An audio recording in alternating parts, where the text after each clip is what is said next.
Hello, everyone. Thank you very much for being here. I wasn't expecting so many people because of the other talk, so thank you. And my talk is going to be about learning, probably not the most famous topic around, but I think it's really important to talk a little bit about how can we improve our learning experiences. Because in my opinion, it's going to become probably one of the most important skills we are going to need in order to be prepared for the future. Before I start with my talk, I want to give you some background about who I am and why this topic is so important to me. I don't like to talk much about myself. It's going to be really short, but I think it's important so you can better understand why this topic is so important to me. I come from a very small town in Spain, and I get interested on 3D when I was really young, probably 12 years of age or something like that. So it's been 24, 25 years since I started studying 3D. And those of you that maybe start learning 3D back then, remember that it was quite difficult. It wasn't as easy as it is today, where you can find plenty of information on YouTube and Google and things like that. But this hostile environment also has something very good about it, and it's that you need to become your own teacher. You need to become your own creator of learning experiences. And this hostile environment shapes who I am today and the way I learn today. And on the opposite side, probably some of you already experienced this. I was at school, and the school was completely different. I wasn't having any challenge, and during my school years, they only want me to listen, memorize, and put my answers on the exam so I can pass my exam. So I get really bored about education really early on my life. So I have those two worlds. I was going to the school, and my only hope was that the day ends on the school so I can go back to my house to keep learning 3D. And to understand how difficult it was to me, you need to think that back then I didn't have internet, I didn't have access to any information, no books, no anything. And I didn't understand English, and as you can see, I'm still learning, so bear with me. And it was very difficult to learn. And this is very important to understand this talk. I'm trying to give you a piece of information that may help you on your future. And after a while, after some years of studying by myself, I become what my colleagues and calling a fast learner. And for some time, I just accept that fast learner skill, and it was great because I feel like a superhero with a new ability. But sometime after that, I realized I didn't have any special skill. I just spent 25 years learning 3D, so I become quite good at it. So what I'm trying to say is that learning is not easy. It requires a lot of work, patience, and effort. But I think we can improve the way we learn to get more out of our learning experiences, and this is the topic of my talk. Recently, I opened a school in Madrid. Those are some of our students. It's called schooling, and it's probably the most challenging experience of my entire life, because I don't want my students to feel like I feel when I was back at school. So I need to think again about how I teach my students so they can learn on a better way, so they can be prepared for the future. And in order to understand this, I think it's important to understand what's going to happen on the next few years. Probably you already hear here in this conference pretty interesting things about how artificial intelligence, machine learning, deep learning, and things like that are going to reshape our industry. And I prepared some examples. Those are very simple ones. I'm not an expert on the subject. I just want to give you some context. For example, probably almost all of us love the denoisers, because they allow us to work faster, for example. Data-driven simulations are also great, because we no longer need to wait for a lot of time to the simulation to end. So those are the good things about this revolution. But then you start to see things like this, for example. And I don't know if you see this paper or the videos that come with it. It's amazing. Basically, you put an audio file, and the computer is able to animate a face based only on the audio file. And it's great. It's very exciting. But there is a lot of people working animating faces. So it's also, a little bit dangerous for those people. So we also start to see things very interesting, like artificial intelligence tracking systems that can recognize complex shapes and movement and things like that. And probably all of you already seen how artificial intelligence is helping to create images out of almost nothing. So it's very interesting, but it's also something that we need to think about. We need to be prepared for this future, because this is only the tip of the iceberg. This is going to be really, really huge. So this was my line of thought when I started to think about schooling and the way I need to teach my students so they can be prepared for these kind of things. So I prepare this comparison between humans and machines. And let's say, to try to summarize everything, that machines are like a box where we put inside all the software, algorithms, and machine learning, everything, and we call it machines. And in the other side, we have all the skills or capabilities that we humans can have. So machines, for example, are usually very good at specialized works. So you program the machine, and the machine is able to do it pretty good. On the opposite, for example, humans are very good on unpredictable scenarios. So let's say you're a doctor, and if you have a machine operating the person, if something unusual happens, the machine probably is not going to be able to take fast decisions and, save the life of the patients, at least for now. And it's very interesting. So we have some things that may surpass the machine's capabilities. And another one, to me, very important is that machines are very, very good at repetitive tasks. They doesn't get tired, and they can work for 25 hours, so it's very good. But we have a unique ability of connecting pieces of information that apparently doesn't have anything to do one with each other. So that's very interesting. And machines are also very good at storing data and memorizing things. And honestly, I don't think we can beat machines on this department. But we are very, very good at having creativity or creative ideas. We can not only connect 2 points to pieces of information, but we can also make a new solution out of this information. We can have new ideas that help to develop new technology or new ways of thinking. So creativity, in my opinion, is probably the most important skill that we all are going to need for the future. Not only students, but also people that are already working on the industry, or if you are a business person, it doesn't matter. It's going to be one of the most important skills of the future. And also, machines obey without questions. And this may sound like something great if you have a factory and you want to manufacture cars, for example. It's pretty good because you have a lot of machines that follow your instructions. But sometimes we need critical thinking. We need to think outside the box. And this is very important, and in my opinion, we need to do it more often. We need to start to question the establishment. We need to think outside the box. But what's really curious about this is if you look at the column of the left on the screen, is what schools are teaching us. So in the school, at least in Spain, it's like that. I don't know if it's the same way in the rest of the world. But in Spain, we are learning how to become bad imitations of robots.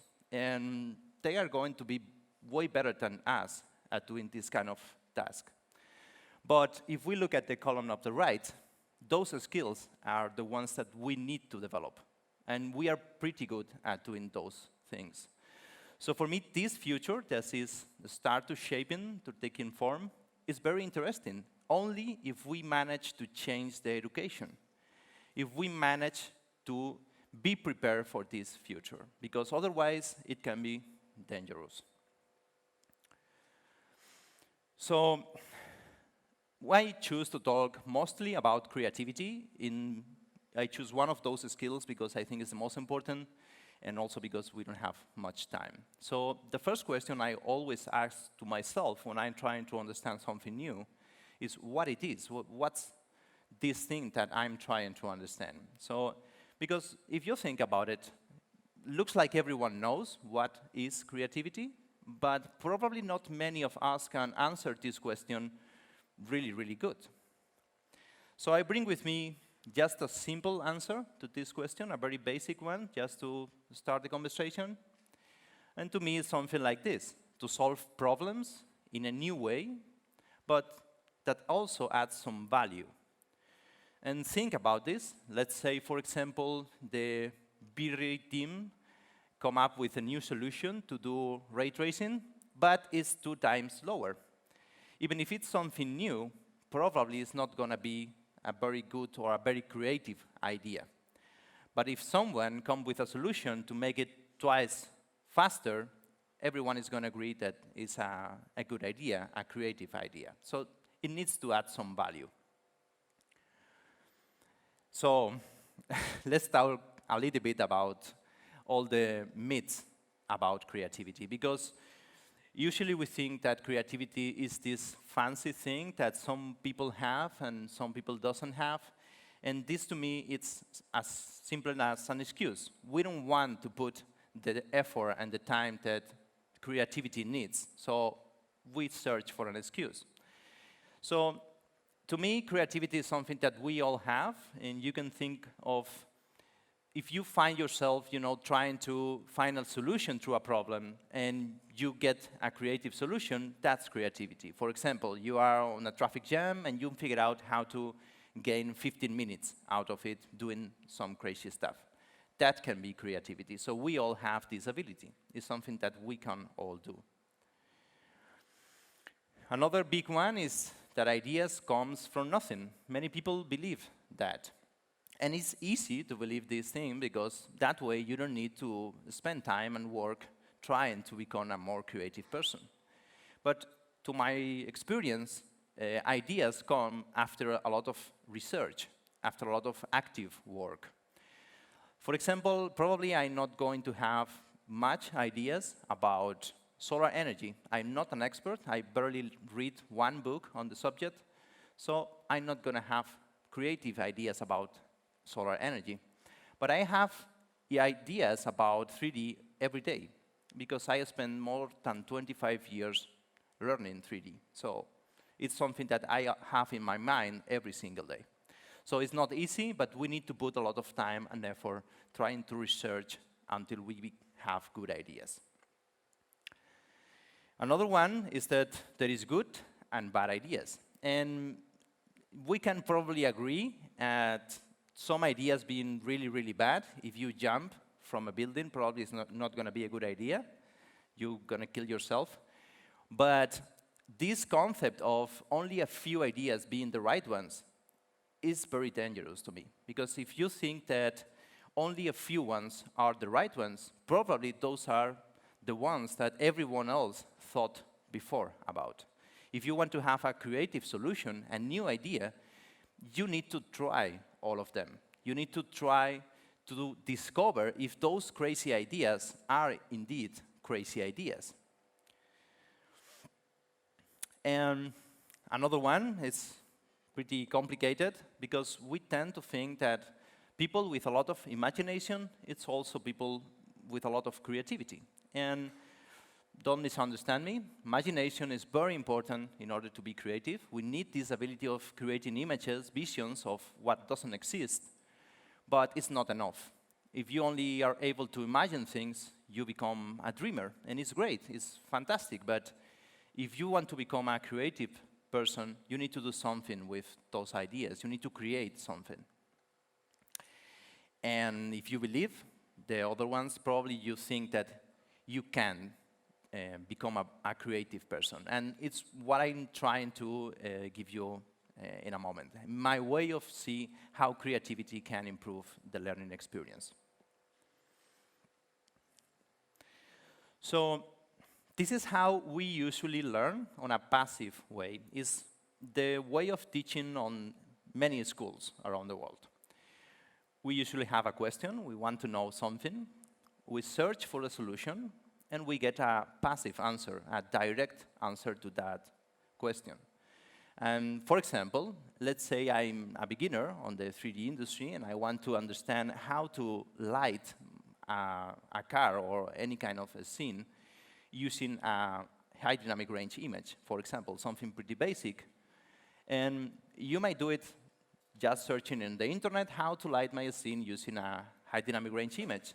And you probably are going to find plenty of information about it.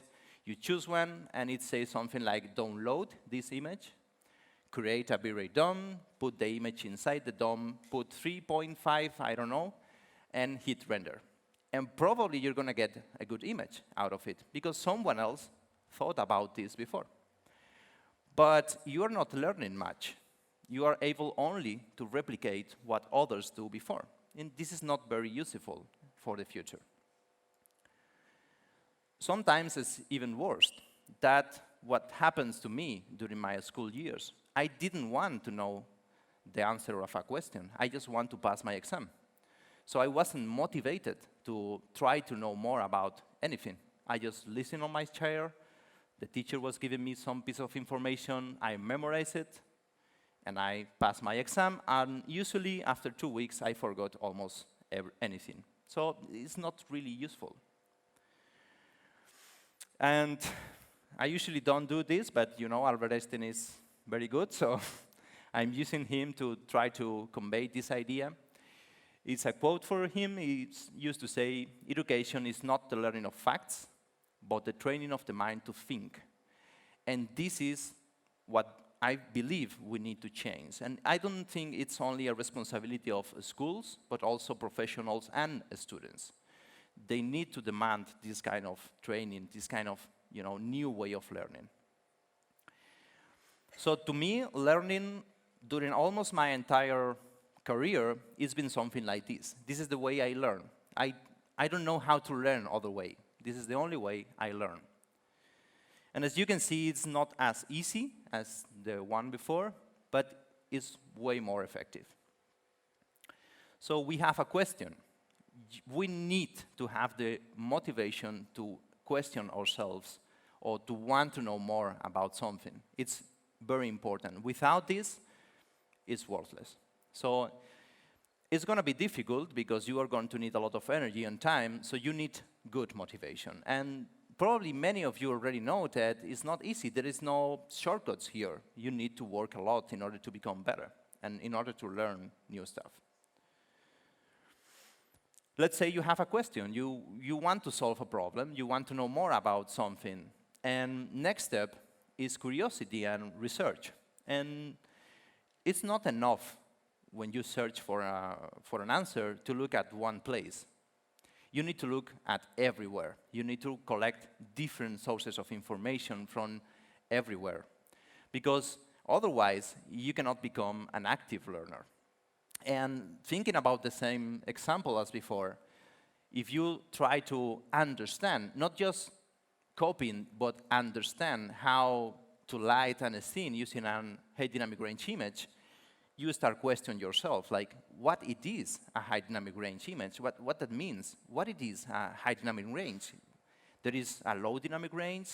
How can I capture my own images? Do I need a camera? Can I use my phone?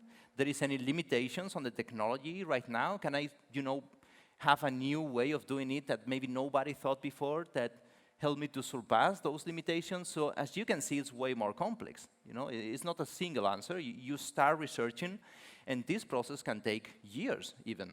It depends on the subject you are trying to understand. But it's very important. And these days, we have a lot of, we want to learn really fast. So usually we don't have the patience, and we get a single answer. And to me, that's not enough. So let's say you have your question, you spend some time learning and researching, asking people, getting different ideas, different points of view. And when you have all of this information on your brain, sometimes you have this eureka moment, this idea of, oh, this may work. I have this idea. And this is very important, and to me it's quite difficult. In order to have those kind of creative ideas, you need to understand that our brain can work on two different ways. When we are focusing, trying to solve a problem, it's very difficult to see what's happening outside the box, because we are really focused on something.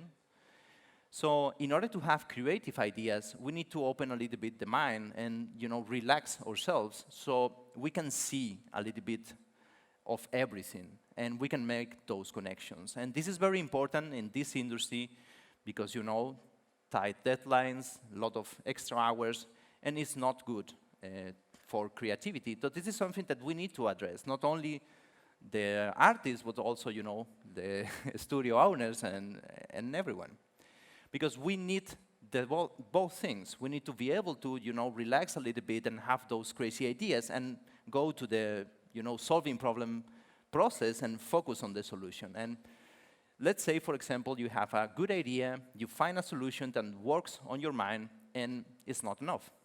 If you stop here, you cannot be sure about this idea being right or not. So you need to try your idea. And as you can see, this starts to look like the, how physical solves the problems, the research method. So let's say you test your idea, and you may find sometimes that your idea is not what you thought at before. But it doesn't matter. It's moving you to a different point, to a different perspective. And it's priceless, because usually those crazy ideas puts you on a perspective where you can see the solution from another point of view. Maybe from here I cannot see the solution, but when I move to a different point of view, I can now see the solution. So it's very important to follow those ideas to see where they lead you. And finally, sometimes you have an idea that's crazy, you test your idea, and it's a very good idea. And this process is amazing. It generates dopamine, and it's very good for your brain and for you. You feel like the king of the world. And the good thing about this is, contrary to the process of passive memorizing information, doing this way, we never forget this information. I have a lot of discoveries, and I usually never forget these kinds of ideas. But I forget quite easily what I just memorized. So also, this is like the creativity gym, Doing this is creativity. You are exercising your creativity. You are not only learning new stuff, but you are also becoming a more creative person. So this is the way I think we all need to learn, and it's what I want to share with you mainly today. I think I'm going to finish really fast, so maybe we can have some questions. But to summarize everything, and this is tricky because usually I don't like to give advice to people because I'm not very good at listening to advice of others. So those are the advice I will give to myself if I can go back to the past. Okay? The first one is look for challenge that inspires you. I know it sounds like a cheap phrase from my book, but it's really like that. And I lost a lot of time during my career doing things that I didn't care about or that I didn't love. And I think it's very important to look for challenge that gives you that motivation that you need to face this process, because it's not easy. I think it's also very important to question the establishment and to be curious. And I don't know, this maybe is not what your parents told you at the beginning, but it's like that. And sometimes we just take for granted some ideas because everyone else around us is doing the same thing. Like, I don't know, creativity is very important. I don't know, let me try it. Let me research a little bit to try to understand what it is and how it works. So it's very important to, follow your curiosity. Also, I think it's important to change your environment, and this changed my life also. And for changing your environment, I mean, try to travel around the world, try to meet different people. You are here, so probably you're already into that, because it's going to open your mind. It's going to give you different perspectives, different points of view, and it's, in my opinion, one of the most important things. Also, don't discard any ideas. Just explore your ideas. You never know what's going to happen when you follow those crazy or happy accidents, and sometimes we have during a process. So I think it's also very important to, try to figure out things that at the beginning doesn't look like right. And this one is for me also very important. Plan your learning, establishing goals. We tend to think that in order to become masters at something, we only need to practice. And probably you already heard that 10,000 hours of practice makes you a master on something. And I think practice by itself doesn't make you a master. It only allows you to create something that you already know how to do faster. So you become more productive or more effective at doing something. But in order to really learn something, to keep growing on a subject, I think you need to plan your learning. And I call these learning cycles. I try to do this every time. And in order to have a good learning cycle, you need two things. You need a goal that is not something that you already know how to do. For example, if I'm very good at doing interiors and on 3D, my goal cannot be making a good interior. I already know how to do it. But maybe how to make an amazing robot on 3D. This sounds like something that can be a challenge to me. And don't put yourself challenges that are impossible to face, because probably you're not going to end the challenge never.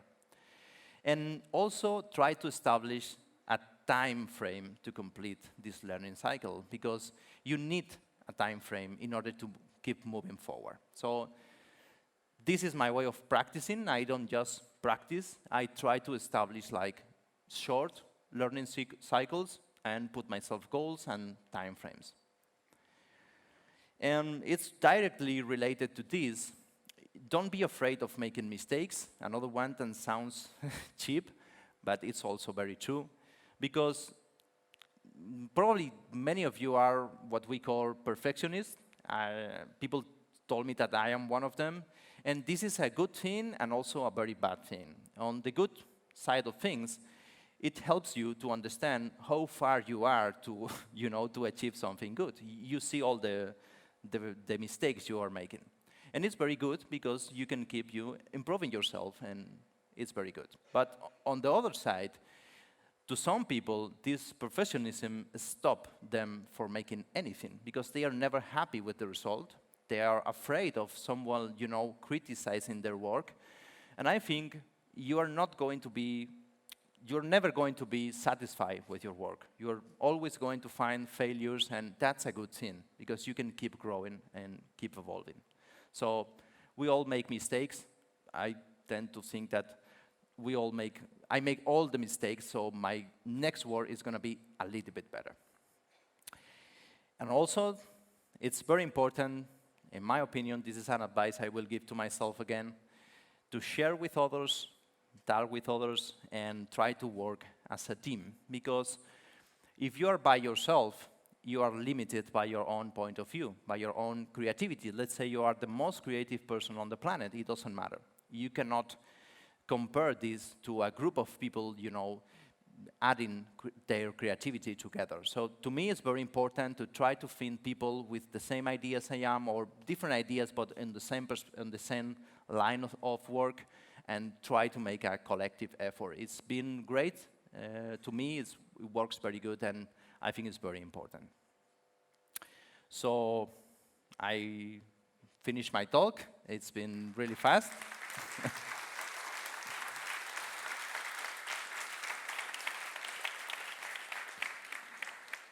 Thank you very much. As I told you, it's a basic topic, but I think it's very important. I usually never see something like that on talks, and to me, I would like someone to give me this basic information when I was starting, or even just a couple of years ago. So I hope for some of you this has been interesting, and maybe you get ideas out of it to help you during your future. Thank you very much.